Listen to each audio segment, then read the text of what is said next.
Hey folks, welcome back to the Dylan and Joe Basement Podcast, Trapdoor! Unfortunately, this week, Dylan's car was hit by a flying catalytic converter. Went straight through his windshield. Luckily, no one was hurt, but we pray for the safe repair of his car. But that means you're stuck with Uncle Joe again this week, and we're talking about dumb science stuff! That's right, this week, get out your shovels and your rock salt. It's time to go down the trapdoor. Winter edition.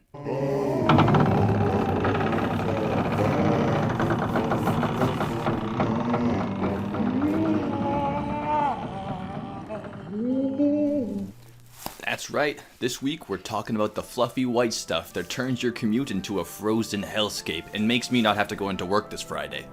We're talking about snow. We all know what it is, but where does it come from?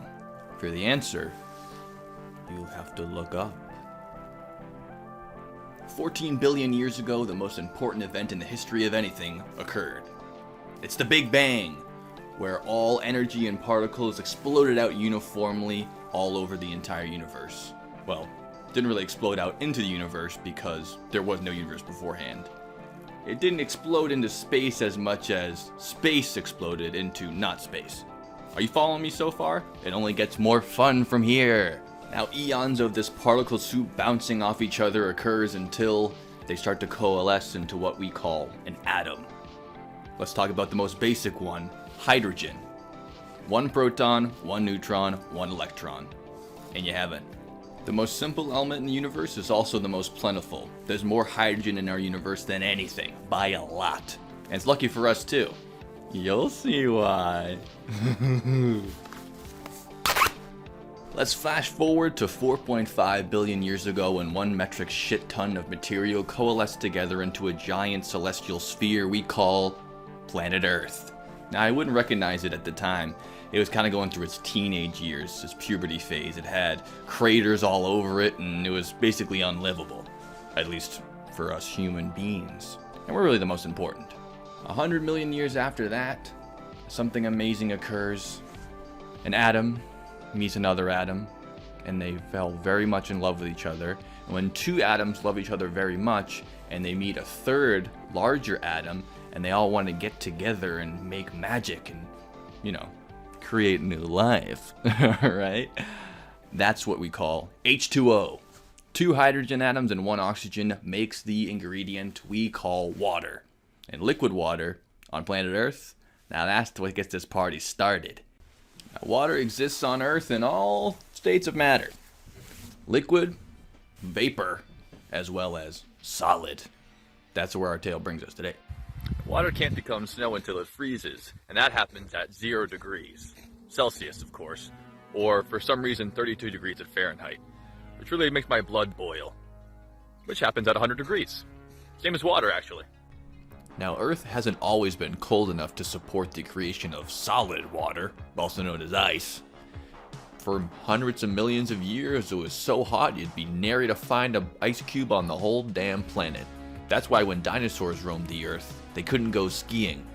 They've never found a fossil with snowshoes on a dinosaur, of all the fossils they've found.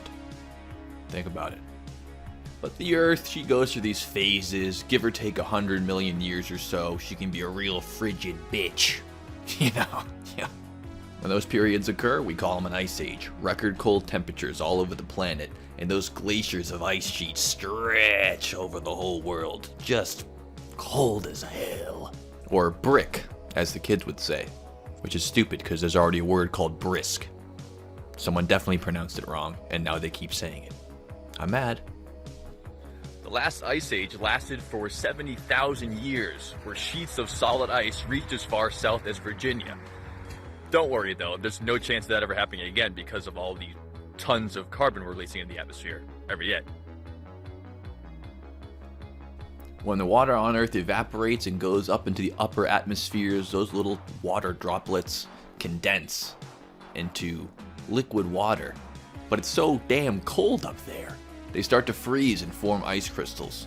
It can come down as sleet, as hail if it's up there for long enough, but if it's just in the oven for the right amount of time, it starts to form the beautiful little crystals that we call snow.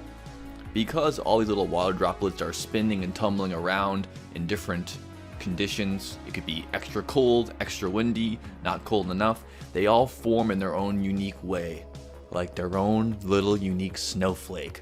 That's not a loaded word in 2022. When they find their way out of that tumultuous storm in the sky and they get just heavy enough, they drop down gracefully to earth and start piling up all over your driveway. We got it. It's snow. It's all over the damn place, especially if you live in New England. So there you have it. That alabaster blanket that coats us for what seems like half the year comes from outer space. Now, if you'll excuse me, I gotta go shovel this shit.